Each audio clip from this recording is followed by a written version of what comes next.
खबर उत्तराखंड देख रहे हैं आप सब और मैं हूं आपके साथ रूपाली शर्मा। खबरों का सिलसिला शुरू करेंगे। ग्राम क्यारी के पास चारगांव रोड पर एक दर्दनाक सड़क हादसे में क्रशर का डंपर करीब 100 मीटर गहरी खाई में जा गिरा, जिससे 2 लोगों की मौके पर मौत हो गई। बताया जा रहा है कि डंपर माल खाली कर वापस लौट रहा था, तभी मंदिर के पास चढ़ाई पर ब्रेक फेल होने और वाहन के नियंत्रण खोने से हादसा हो गया। डंपर अनियंत्रित होकर सीधे गहरी खाई में जा गिरा। पुलिस टीम और स्थानीय लोगों ने तुरंत राहत एवं बचाव कार्य चलाकर चालक और उसके साथ मौजूद युवक को बाहर निकाला और सीएचसी चौंड पहुंचाया, जहां डॉक्टरों ने दोनों को मृत घोषित कर दिया। मृतकों की पहचान 44 वर्षीय सूरज राठौर निवासी बहराइच उत्तर प्रदेश, उम्र 36 साल, वाहन चालक गजेंद्र सिंह रांगड़ निवासी ग्राम रौनिया के रूप में की गई है। मुख्यमंत्री पुष्कर सिंह धामी ने श्री केदारनाथ धाम के रावल भीमाशंकर लिंग ने शिष्टाचार भेंट कर आशीर्वाद प्रदान किया। इस दौरान रावल ने भगवान केदारनाथ की कृपा और प्रदेश की सुख समृद्धि की कामना की। मुख्यमंत्री ने रावल को स्वागत करते हुए केदारनाथ धाम में चल रहे पुनर्निर्माण और विकास कार्यों की जानकारी साझा की। उन्होंने कहा कि राज्य सरकार तीर्थयात्रियों की सुविधा, सुरक्षा और व्यवस्थाओं को मजबूत बनाने के लिए लगातार काम कर रही है। आगामी यात्रा सीजन को सुगम और सुव्यवस्थित बनाने के लिए प्रयासों पर भी चर्चा हुई है। साथ ही श्रद्धालुओं की बढ़ती संख्या को देखते हुए आवश्यक तैयारियां भी की गई है, जिनकी समीक्षा की गई।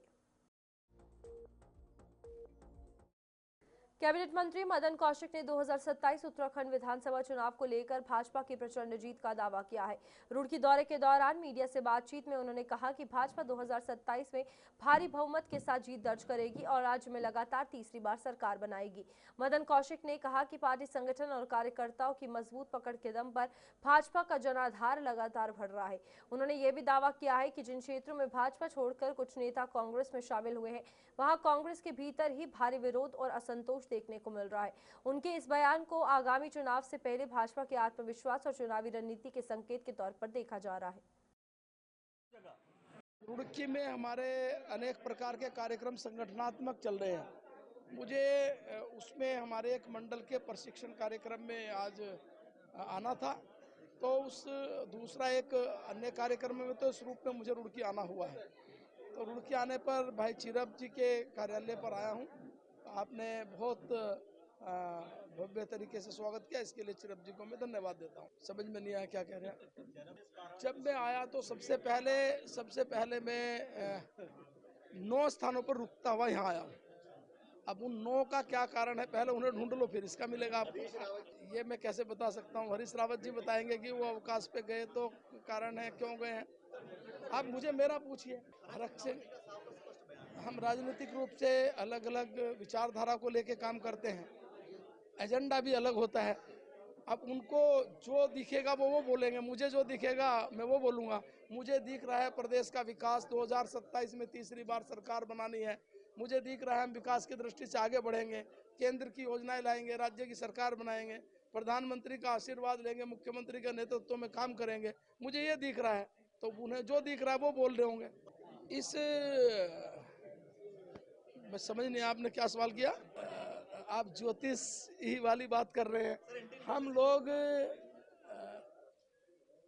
इस समय तीसरी बार एकदम शानदार तरीके से प्रचंड बहुमत के साथ सरकार बनाएंगे, बहुत अच्छे प्रकार। तो मैं अभी उभरा हुआ नजर नहीं आ रहा आपको? मैं उभरा हुआ नजर नहीं आ रहा आपको? आपकी पार्टी कैसे उभरेगी? पार्टी तो कहाँ है पार्टी?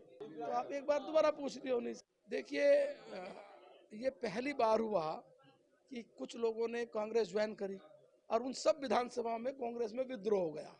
कोई ऐसी विधानसभा नहीं है जहां विद्रोह की स्थिति नहीं बनी। तो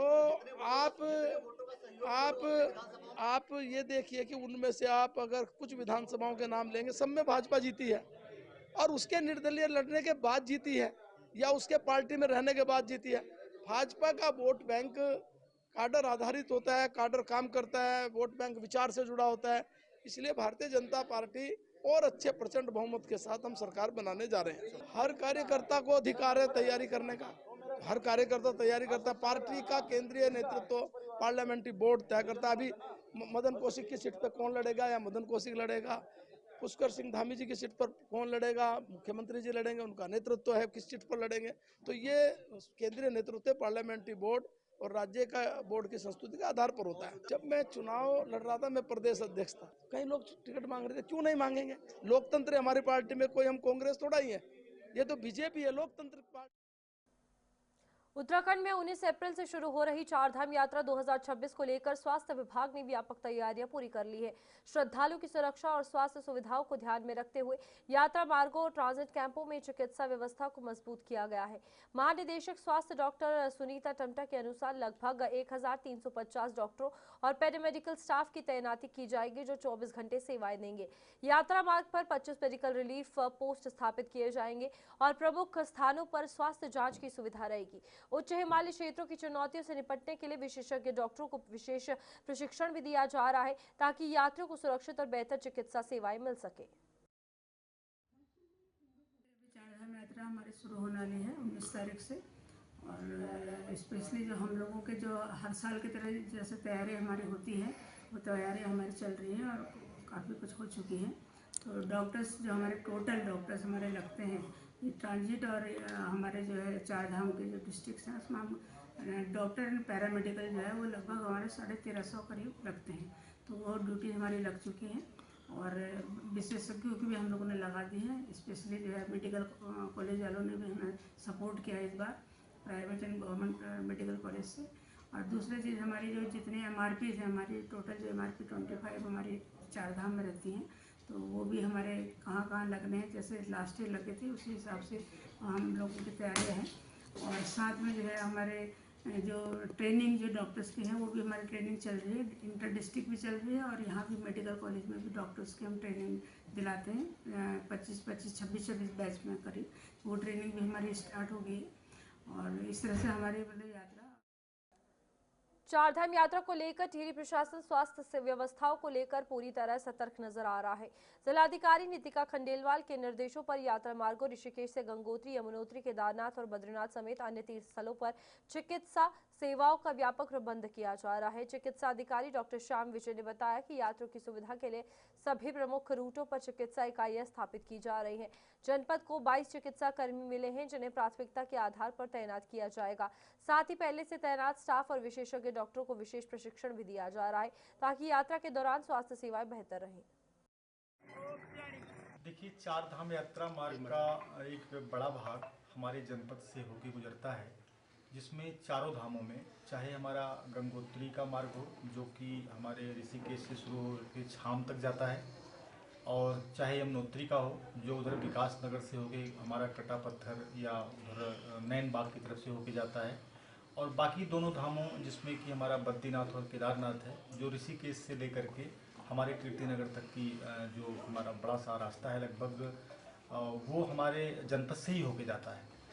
इन रास्तों पे जितने भी हमारे चिकित्सा इकाइयाँ हैं, यहाँ पे अभी हमारे जो 22 चिकित्सक आए हैं, हमने प्राथमिकता के आधार पे इन चार धाम यात्रा मार्गों पे ही चिकित्सकों को तैनात किया है। और जो पूर्व में तैनात वहाँ पे चिकित्सक हैं या जो हमारे पूर्व के कर्मी हैं, उनका एक सूक्ष्म प्रशिक्षण भी हम लोगों ने आयोजित किया है। और इसी के परिप्रेक्ष्य में अभी मेडिकल कॉलेजों में हमारे डॉक्टरों का एक प्रशिक्षण भी इसी के रिस्पेक्ट में हो रहा है। और मेरे स्तर से भी समस्त चिकित्सा इकाइयों को ये पत्र गए हैं कि चार धाम यात्रा मार्ग के साथ साथ, चूँकि चार धाम यात्रा मार्ग का कुछ हमारा यात्री जो हमारे हैं वो प्रतापनगर के क्षेत्र से भी होकर गुजरते हैं, तो उन चिकित्सा इकाइयों जितनी भी हमारी इन रास्तों पे पड़ती हैं, वहाँ समस्त जगहों पे मानव संसाधन, चिकित्सकीय उपकरण, औषधियाँ पर्याप्त मात्रा में उपलब्ध करा दी गई हैं। और ये निर्देश दिए गए हैं कि किसी भी दशा में किसी भी यात्री को अगर कहीं कोई असुविधा या कोई दिक्कत स्वास्थ्य संबंधी होती है तो उसको त्वरित संज्ञान में। राजधानी देहरादून में लगातार सामने आ रही घटनाओं को लेकर विपक्ष ने सरकार और प्रशासन पर गंभीर सवाल उठाए हैं। कांग्रेस चुनाव प्रबंधन समिति के अध्यक्ष हरक सिंह रावत ने कहा कि राजपुर रोड पर पहले भी बार और पब थे, लेकिन हाल के अप्रिय घटना क्रम ने पुलिस की सख्ती की कमी और प्रशासनिक लापरवाही को दर्शाते हुए साफ तौर पर बताया है कि किस तरीके से इनकी लापरवाही बरती जा रही है। उन्होंने देहरादून पावंटा साहिब हाईवे पर और हरिद्वार क्षेत्र में बढ़ती प्रॉपर्टी डीलिंग पर भी चिंता जताई है। हरक सिंह रावत ने आरोप लगाया है कि भूमाफिया और खनन से जुड़े लोग सक्रिय हो गए हैं, जिसका खामियाजा आम जनता को भुगतना पड़ रहा है। उनके बयान से राज्य की कानून व्यवस्था पर विपक्ष का हमला और तेज हो गया है। होंगे उसको पता है। बाहर तो पहले भी थे, राजपुर में बाहर पहले भी थे, लेकिन ये कहीं ना कहीं पुलिस की जो सख्ताई नहीं है, ये एकाएक जो ये कुछ समय से ये 5-7-10 महीनों में मैं देख रहा हूं। अगर आप माफ करना, आप अगर इस जो ये पोंटा साहिब के लिए रोड बनी, एक्सप्रेस रोड बनी, आप इससे जाओ पोंटा साहिब तक, तो आपको हर खेतों में 5-7 गाड़ियां दिखाई देंगी, तो समझ में आ जाता है ये प्रॉपर्टी डीलिंग हो रही है। अब ये अचानक ऐसा, आप कहीं जाओ, आप कहीं भी जाओ तो आपको 2-4 गाड़ियां जो है दिल्ली यूपी नंबर की और दिल्ली नंबर की, हरियाणा नंबर की 2-4 गाड़ियां आपको हर जगह दिखाई देंगी। आपको हरिद्वार में जाओ, ये अचानक, पहले भी प्रॉपर्टी डीलिंग होती थी, लेकिन मैं ये समझ में नहीं आ रहा कि अचानक, मतलब मैं परसों सहसपुर जा रहा था, तो बाएं भी दाएं भी हर दूसरे तीसरे खेत में 2-4 गाड़ियां खड़ी दिख रही हैं, और कोई HR नंबर की थी, कोई यूपी नंबर की थी, कोई दिल्ली नंबर की थी, एक आध गाड़ी उनमें उत्तराखंड नंबर की भी थी। तो ये कहीं ना कहीं ये जो भूमाफियाओं का और खनन के पट्टे जिस तरह हुए हैं, ये कहीं ना कहीं मैं जो आज बता रहा हूँ, ये कहीं ना कहीं उसका परिणाम है। ये जो हो रहा है, माहौल खराब हुआ है, कहीं ना कहीं इसके पीछे। सितारगंज के पूर्व विधायक नारायण पाल के कांग्रेस में शामिल होने के बाद पहली बार क्षेत्र पहुंचने पर कांग्रेस कार्यकर्ताओं ने उनका जोरदार स्वागत किया। फूलमाला और नारों के बीच कार्यकर्ताओं में खासा उत्साह देखने को मिला। कार्यक्रम में गोपाल सिंह राणा, जिला अध्यक्ष हिमांशु गाबा सहित बड़ी संख्या में पदाधिकारी मौजूद रहे। नारायण पाल ने 2027 चुनाव को लेकर कार्यकर्ताओं में जोश भरते हुए कांग्रेस को मजबूत करने का आह्वान किया। नेताओं ने भाजपा सरकार पर महंगाई, बेरोजगारी और जन समस्याओं को लेकर निशाना साधते हुए प्रदेश में कांग्रेस सरकार बनाने का संकल्प दोहराया। देखो, सांप्रदायिकता के खिलाफ जो डेवलपमेंट की बात करते हैं लोग, 2013 से अभी तक कितना डेवलपमेंट हो गया है, चाहे वो राइस मिल के मामले हों, चाहे ज़मीनों के मामले हों, या नदियों के मामले हों, या बेरोजगारी के मामले हों, या किसानों के मामले हों, या व्यापारियों के मामले हों, सब पीड़ित है, प्रताड़ित है। अब जितने भी लोग आज यहाँ थे, आपने देखा होगा सभी जाति धर्म के लोग, और जब ये संख्या जब बहुत सारे लोगों ने मना किया निशाना नहीं आया, तो हम तो विकास परक सोच के आदमी हैं, और सुरक्षा जैसे बिजली डिपार्टमेंट है, लूट के खा गया, राइस मिलर्स को ये जो RFC डिपार्टमेंट है ये लूट के खा गया, तहसील परगना वाले छोटे छोटे किसानों को लूट के खा गए, आंगनबाड़ी, भोजन माता या जो स्वास्थ्य से संबंधित लोग हैं, सब परेशान है, सब। इन्होंने रोजगार मेले लगाए, कितने लोगों को रोजगार यहाँ मिल गया, क्राइम बढ़ रहा है, अपराध बढ़ रहा है। और मैं बहुत दिनों से यहाँ 10-12 गांव हैं, 25,000 की आबादी के, मैं कह रहा हूँ उसका सीमांकन कर दूँ, अनुसूचित जाति के, जनजाति के, पिछड़े वर्ग के जो लोग उनकी जमीनों में कब्जा कर रखा है राजस्व खनन के पट्टे देता है, और फिर फॉरेस्ट वाले उसको दबाव बनाते हैं कि जमीन हमारी है, तो ठेकेदार जो भी है वो राजस्व को भी नोट देता है और फॉरेस्ट को भी नोट देता है, और जो हमारे लोग हैं जिनको पट्टे मिले थे या जिनका भूमिधरी जमीन है, उनकी जमीन में उन्हें डरा।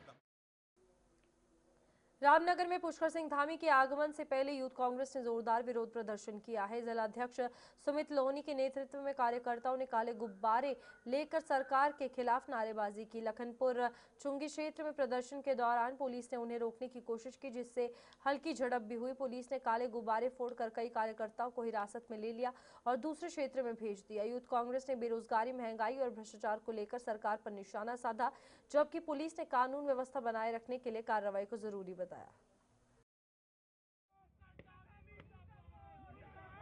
आज पुष्कर धामी जी हमारे उत्तराखंड के भ्रष्ट मुख्यमंत्री है, उनका रामनगर में आगमन है, और हमारे तमाम यूथ कांग्रेस के साथियों ने आज प्रदेश में बढ़ती बेरोजगारी अपराध की घटना और जो हमें रोजगार देने का वादा सरकार हमेशा करती है वो देने में विफल रहती है, उसके खिलाफ हमने पुष्कर धामी के रामनगर आगमन पर गो बैक के नारे लगाए और हमें प्रशासन द्वारा हमारी आवाज़ को दबाया जा रहा है और हमें जबरन जेल में डाला जा रहा है। परंतु हमें जितनी बार भी जेल में डालेंगे हम तब तक इस धामी सरकार के खिलाफ अपनी आवाज़ को बुलंद करते रहेंगे। पर्यटन सीजन में लागू वन के यातायात व्यवस्था से हो रही दिक्कतों को लेकर होटल व्यवसायियों ने वरिष्ठ पुलिस अधीक्षक से मुलाकात कर राहत की मांग उठाई है। होटल एसोसिएशन का कहना है कि मौजूदा व्यवस्था के कारण पर्यटकों को होटल तक पहुंचने के लिए लंबा रास्ता तय करना पड़ रहा है, जिससे असुविधा बढ़ रही है और कई बार बुकिंग भी रद्द हो रही है। इससे होटल कारोबार पर सीधा आर्थिक असर पड़ रहा है। प्रतिनिधिमंडल ने होटल क्षेत्रों के लिए समयबद्ध छूट या वैकल्पिक मार्ग देने का सुझाव दिया। एसएसपी ने होटल व्यवसायियों की समस्याओं को गंभीरता से सुनते हुए इस पर सकारात्मक विचार का आश्वासन दिया है।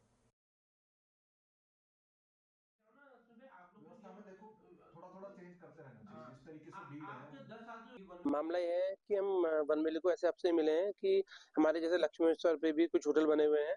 वहाँ पर आज सुबह हमारे लक्ष्मेश्वर में पानी का पिकअप लेके होटल वाले चाह रहे थे, तो आज वहाँ बिल्कुल उनको अंदर छूट नहीं दी गई। तो हमने एसपी साहब से हमने बोला, रिक्वेस्ट करी कि सर जो इमरजेंसी सर्विस है, जैसे आप जो होटल वाला की पानी देता है उसके टाइमिंग को थोड़ी छूट देते हो, उसको पानी के लिए आप वन वे में आने की परमिशन दे दीजिए, क्योंकि लंबा घूमते हुए ना पानी एकदम ला भी नहीं पाएगा, कॉस्टिंग बढ़ जाएगी, कारोबार वैसे ही बहुत ढीला चल रहा है। तो सर से हमने इसके लिए रिक्वेस्ट करी। दूसरी हमने सर से बोली कि अगर वन में कोई टूरिस्ट आगे निकल जाता है तो थोड़ा तो उसको समझा दीजिए, या अगर कोई इसको इमरजेंसी है तो उसको भी आने दिया जाए। इसके लिए हमने आज एसपी साहब से बात करी और हमने कहा आगामी सीजन है, आप ये पार्किंग को जल्द से जल्द खुलवा के इसको चालू करवा दीजिए, जिससे कि शहर में सीजन आने से पहले टूरिस्ट को कोई दिक्कत ना हो। वन वे को लेके आज हमारी जो बातचीत हुई उसमें हमने यही कहा कि जो हमारे टूरिस्ट बाहर से आ रहे हैं उनको वन वे में अगर कोई उनको आने दिया जाए, क्योंकि जिससे कि उनको परेशानी ना हो। अल्मोड़ा शहर के अंदर भी आएंगे तो घूमेंगे, देखेंगे अल्मोड़ा शहर को। अगर बाहर ही निकल जाएंगे तो फिर कैसे अल्मोड़ा का कैसे व्यवसाय चलेगा और कैसे वो लोग देख पाएंगे। होटल एसोसिएशन आज होटल एसोसिएशन और व्यापार मंडल दोनों वन वे के एसपी से मिलने आए। ऐसे थोड़ा सा पानी की जो गाड़ियों की वन वे में दिक्कत हो रही है आने में, इसलिए और थोड़ा टूरिस्टों के लिए थोड़ा छूट देने के लिए से हम देहरादून के राजपुर क्षेत्र में मॉर्निंग वॉक पर निकले बुजुर्ग की मौत के सनसनीखेज मामले में पुलिस को बड़ी कामयाबी मिली है। फायरिंग कांड में शामिल 3 और अभियुक्तों को गिरफ्तार कर लिया गया है। पुलिस जांच में सामने आया कि ये वारदात एक बार में हुए विवाद के बाद 2 पक्षों के बीच पीछा करने के दौरान हुई, जहां चली गोली की चपेट में आकर एक बुजुर्ग की मौत हो गई थी। इससे पहले पुलिस इस मामले में 4 आरोपियों को गिरफ्तार कर जेल भेज चुकी है। फिलहाल फरार अन्य आरोपियों की तलाश में पुलिस की दबिश और जाँच लगातार जारी है। 30 मार्च को थाना राजपुर क्षेत्र में फायरिंग की घटना हुई थी, जिसमें फायरिंग के दौरान रिटायर्ड ब्रिगेडियर श्री जोशी जी की मृत्यु हो गई थी। उसके संबंध में पुलिस के द्वारा त्वरित कार्रवाई करते हुए एफआईआर कायम की गई थी मर्डर की धाराओं में, और त्वरित कार्रवाई करते हुए उसमें 4 अभियुक्तगणों को गिरफ्तार कर और उनके पास से 2 नाजायज असले बरामद कर उनको न्यायिक अपेक्षा में भेज दिया गया था।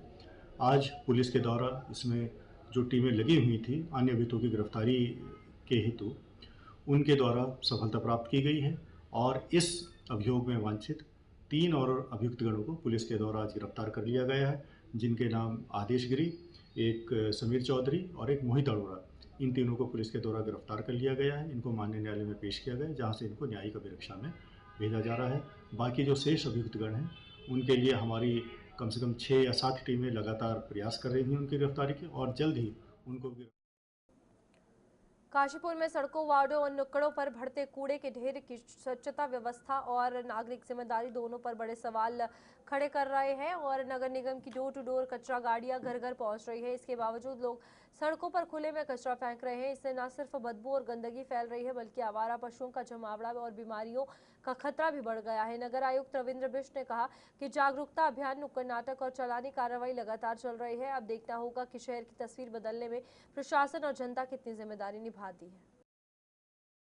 नगर निगम लगातार सफाई व्यवस्था को दुरुस्त करने के लिए कार्य किए जा रहे हैं नगर निगम द्वारा। इसमें आईसी एक्टिविटी के थ्रू हमारे द्वारा कई बार नुक्कड़ नाटक किए गए हैं और स्कूलों को भी अप्रोच किया गया, ब्रांड एम्बेसडर्स भी बनाए हैं जो कि लोगों को जागरूक करते हैं कि भाई कूड़ा रास्ते में ना फेंके, रोड के किनारे ना फेंके। हमारी गाड़ी डोर टू डोर लाती है और वहाँ पर डस्टबिन भी हैं, 6 तरह के हमने डस्टबिन लगा रखे हैं गाड़ी में भी। तो जो लोग जो रास्ते में कूड़ा फेंकते हैं उनके खिलाफ हम चालानी कार्रवाई भी कर रहे हैं। देखिए, सिविक सेंस डेवलप करने में थोड़ा सा टाइम लगता है, धीरे धीरे सब जागरूकता बढ़ेगी तो ये सब ठीक हो जाएगा, और मैं कहता हूँ इसके लिए लगातार प्रयास होने में थोड़ा सा टाइम लगता है। जन जागरूकता और सिविक सेंस डेवलप करने में सोसाइटी में थोड़ा सा टाइम तो लगता है, धीरे धीरे ये आदत बन जाएगी तो निसंदेह लोग इससे जागरूक भी हो जाएंगे, तो और सड़क में कूड़ा, रास्ते में कूड़ा डालने की बजाय जो हमारी गाड़ियाँ आ रही हैं उसमें कूड़ा डालेंगे और काशीपुर को स्वच्छ रखेंगे। ऐसी कार्रवाई कर रहा है उसके खिलाफ हम सख्त कार्रवाई करेंगे। चालानी कार्रवाई हमारे द्वारा की जा रही है, जो बल्क कूड़ा जनरेट कर रहे हैं उनके खिलाफ भी हम। उधम सिंह नगर में चलती रोडवेज बस पर पथराव की सनसनीखेज घटना सामने आई है। टनकपुर चंपावत से देहरादून जा रही उत्तराखंड परिवहन की बस पर गदरपुर और बाजपुर के बीच नेशनल हाईवे पर बाइक सवार युवकों ने पत्थरबाजी की। घटना के दौरान बस में सवार यात्री दहशत में आ गए और चीख पुकार मच गई। बताया जा रहा है कि चालक बस को दौड़ाता रहा जबकि बाइक सवार युवक लगातार पीछा करते रहे। बस में मौजूद एक यात्री ने पूरी घटना का वीडियो बना लिया जो अब सोशल मीडिया पर तेजी से वायरल हो रहा है। इस वारदात ने हाईवे सुरक्षा और यात्रियों की सुरक्षा पर गंभीर सवाल खड़े किए हैं। काशीपुर के रामनगर रोड यानी कि NH 309 की जर्जर हालत को लेकर महापौर दीपक बाली ने नगर निगम कार्यालय में प्रेस वार्ता की है। उन्होंने स्पष्ट किया है कि सड़क राष्ट्रीय राजमार्ग के अंतर्गत आती है, इसलिए नगर निगम सीधे निर्माण कार्य नहीं कर सकता, लेकिन इसे जनता की समस्या मानते हुए शासन प्रशासन से लगातार पत्राचार किया गया है। महापौर ने दावा किया है कि मुख्यमंत्री पुष्कर सिंह धामी ने जल्द धनराशि स्वीकृत कराने का आश्वासन दिया है, जिससे अप्रैल में मंजूरी और बारिश से पहले टेंडर प्रक्रिया शुरू होने की उम्मीद है। वहीं कांग्रेस नेत्री अलका पाल ने इसे लेकर भाजपा पर बयानबाजी और देरी का आरोप लगाया। एक एस्टीमेट बनकर किलोमीटर 1 से 28 किलोमीटर तक एक एस्टीमेट बनकर 16 करोड़ 30 लाख 15 हजार रुपए का वो RO ऑफिस को भेजा गया हल्द्वानी डिवीजन से 20/3/2026 को, अभी 10 से 11 दिन पहले। उसके बाद माननीय मुख्यमंत्री जी का जब अभी काशीपुर आगमन हुआ परसों, उनके संज्ञान में मेरे द्वारा ये डाला गया कि 20/3/2026 को यहाँ से एस्टीमेट बनकर इस सड़क का जा चुका है RO देहरादून। उनके संज्ञान में लेने के बाद RO से भी एक प्रपोजल जो थोड़ा सा जिसमें अपडेट हुआ और ये 16 करोड़ 30 लाख 15 हजार की जगह वो 17 करोड़ 51 लाख रुपए का एस्टीमेट बना। जो भी उसकी विसंगति थी उसको दूर करके और भारत सरकार को भेज दिया गया। मैं आपके माध्यम से कहना चाहता हूँ, ये राजनीतिक विषय नहीं है, सड़क की दुर्दशा है वो सामने दिख रही है और मानने में कोई दिक्कत भी नहीं है, क्योंकि ये प्रमुख सड़क है। जिम कॉर्बेट नेशनल पार्क जो विश्वविख्यात पार्क है, वहां जोड़ने वाली, पूरे कुमाऊं को जोड़ने वाली, और साथ ही साथ हमारे नैनीताल और आगे के जो भी टूरिस्ट प्लेस है और देश विदेश के पर्यटक इस सड़क से गुजरते हैं। 17 करोड़ 51 लाख रुपए का जो प्रपोजल है RO ऑफिस से, वो भारत सरकार के पास पहुंच चुका है। मैं आपको विश्वास दिलाता हूं, मेरा पूरा प्रयास रहेगा कि आने वाली जो वर्षा ऋतु जिसमें बहुत कम समय बचा है, उससे पहले ही इस प्रस्ताव को पास कराकर माननीय मुख्यमंत्री जी के संज्ञान में डालने के बाद उन्होंने कहा से इसकी धनराशि जल्द से जल्द अवमुक्त कराई जाएगी, इसको बनाया जाएगा। देखिए, लगातार बेहाल सड़कें, टूटी हुई सड़कें और उस पर होने वाले आए दिन के एक्सीडेंट और कुछ दुर्घटनाएं, एक्सीडेंटल केस, डेथ केस भी उसमें हुए हैं। उसके बाद अगर भाजपा सरकार की नींद टूटती है और इस रोड को बनाने का कार्य आगे बढ़ाया जाता है तो कहीं ना कहीं जनता के हित में होगा, उसका हम भी स्वागत करेंगे। लेकिन अगर ये कार्य समय रहते हुए किया जाता तो शायद आने वाली जो दुर्घटनाएं हैं, जितनी दुर्घटनाएं इस रामनगर मार्ग पे हुई हैं और जनता को असुविधा हुई है, उसे बचा जा सकता है। देखिए, सरकार क्या इस समय सरकार में कांग्रेस की सरकार है? क्या इस समय मेयर विधायक क्या कांग्रेस के हैं?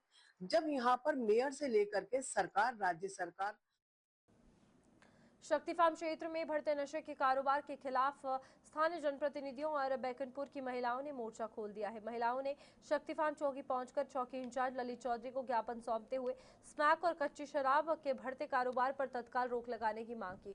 उनका कहना है कि क्षेत्र में नशे का जाल तेजी से फैल रहा है, जिससे युवा पीढ़ी बर्बादी की ओर बढ़ रही है। चौकी इंचार्ज ने आश्वासन दिया कि नशे के कारोबार या सेवन में लिप्त किसी भी व्यक्ति के खिलाफ सख्त कानूनी कार्रवाई की जाएगी। महिलाओं ने क्षेत्र को नशा मुक्त बनाने के लिए ठोस कदम उठाने की मांग दोहराई। पहले भी दिया गया है, अभी भी दे रहा है। अब नतीजा कहाँ पहुँचेंगे मुझे कुछ पता नहीं। कहते कुछ और लोग करते कुछ और। तो हमारे जो महिला समिति की टीम है, सबकी कहना है नशा के खिलाफ ही आवाज उठाना है, नशा रोक दिया जाए, यही हमें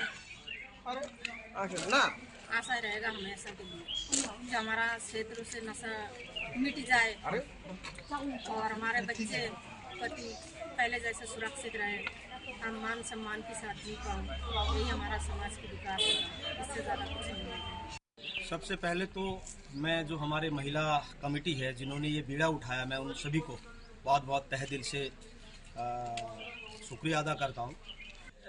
2 दिन पहले ही कोतवाल साहब से आप भी थे मेरे ख्याल से, यहाँ मीटिंग हुआ और वार्ड वाइज एक एक करके चिन्हित किया गया कि किस वार्ड में कितने लोग नशा करते हैं।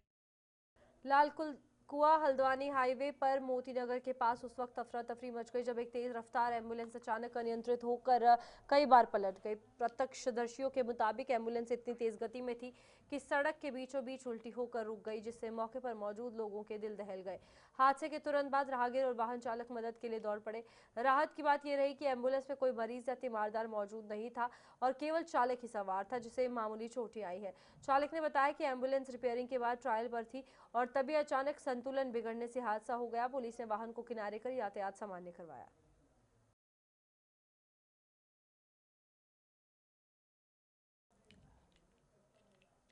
तो चलिए बुलेटिन में अभी के लिए इतना ही। खबरें आगे भी जारी रहेंगी। नमस्कार।